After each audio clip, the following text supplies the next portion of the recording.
see that rice that you bought, that one that has stone inside, and you washed it 1,000,000 times and still there's still sand inside, you don't know what to do again and you're chewing the sand like that. Oh, now come, let me show you how to remove those stones inside. Pour your rice inside the pot, parboil it first. Are you hearing me?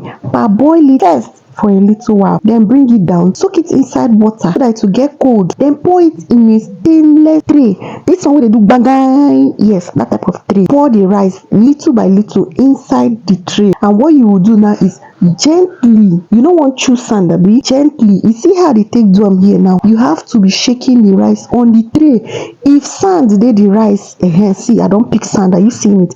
If sand dey the rice, e go do kind, you know that sound wey sand dey do on top this gbagam tray. Na like that e go do. So you have to continue doing this till you're done with the entire process, and believe me, you no go chop sand. I have tried it. This process is tasted and trusted. I don try am, e work. So me, I no dey fear rice wey carry sand inside, because this na the method that they use dey comot am jejeje. Do you understand? So if you're going to give this a try, let me know in the comment section, okay? And please share this video. This is what the outcome of the rice looks like. I no chop one single sand for this rice, and I've been using this method for ages and it works really wonders. So if you give it a try, let me know in the comment section. See me who's enjoying my rice with Coke. Okay, thank you for watching to this point. See you in my next video. Bye.